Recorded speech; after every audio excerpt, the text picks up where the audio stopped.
മതി മതി. അവിടെ ഇങ്ങനത്തെ നാടൻ ഭക്ഷണമൊന്നും കിട്ടൂലല്ലോ. കുറച്ച് കുറച്ച്. എന്റെ മോന്റെ കഷ്ടപ്പാട് ഓർക്കുമ്പോഴാ എനിക്ക് സങ്കടം. എടീ ഞങ്ങളെ ആണുങ്ങളെ കുടുംബത്തിന് വേണ്ടി സന്തോഷത്തോടെ അധ്വാനിക്കുന്നവരാ. അതൊക്കെ ഒരു സന്തോഷം തന്നെ അല്ലേടാ മോനെ. ഞങ്ങളവിടെ ഇറക്കി സാമ്പാറൊക്കെ വെക്കാറുണ്ട്. ആ പക്ഷെ ഒന്നിനും ഇവിടെ അമ്മ ഉണ്ടാക്കുന്ന ടേസ്റ്റ് കിട്ടിയിട്ടില്ല.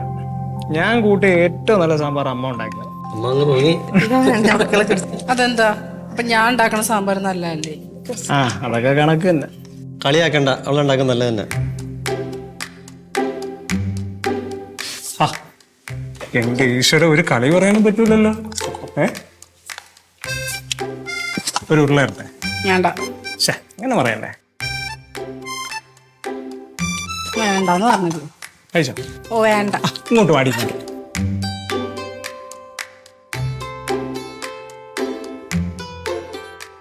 അച്ഛാ എനിക്കും കൂടെ വാഴ്ത്താം. അച്ചോടാ, അച്ഛന്റെ കുറുമ്പി വന്നേ. വന്നല്ലോ കളക്ടർ. നിനക്കെന്ത് കുഴപ്പപ്പോ? അവളെ ഇതൊക്കെ ഉണ്ടാക്കാൻ ഞാൻ വിളിച്ചപ്പോ അവള് റൂമിൽ നിന്ന് ഇറങ്ങിയിട്ടില്ല. പഠിക്കാനുണ്ടോ പോലും. അമ്മ അവള് 3rd ഇയർ അല്ലേ, ഒക്കെ പഠിക്കാൻ കാണുമായിരിക്കും. ശ്രീനേട്ടൻ നമുക്കൊരു ഉരുള തരട്ടെ? വേണ്ട. ഡി അവിടെ നിക്കടി. അവൻ എത്ര സ്നേഹത്തോടു കൂടിയാണ് ചോദിച്ചതെന്ന് അറിയാവോ? നീ എന്തോടി പറഞ്ഞത്? കുഴപ്പമില്ല, നമുക്ക് വിശപ്പില്ലായിരിക്കും. ഇവളെയും കൊണ്ടേ ആ മനക്കല തിരുവേണ്ടിയുടെ അടുത്ത് പോണം. ഓ തുടങ്ങി. നിനക്ക് എന്തിന്റെ കേടാണ്? അവക്ക് എന്തോ ബാധ കൂടിയെന്നാണ് തോന്നുന്നത്. പിന്നെ ഇവിടെ ബാധ ഉണ്ടായിരിക്കാൻ ചുമ്മാരി.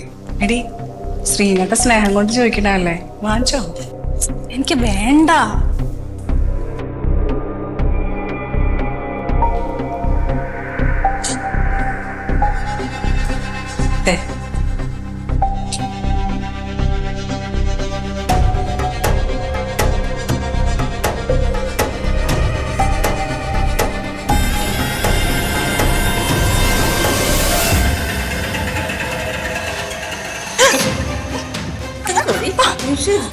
നീ അവളെ എന്തിനു തല്ലുന്നത്?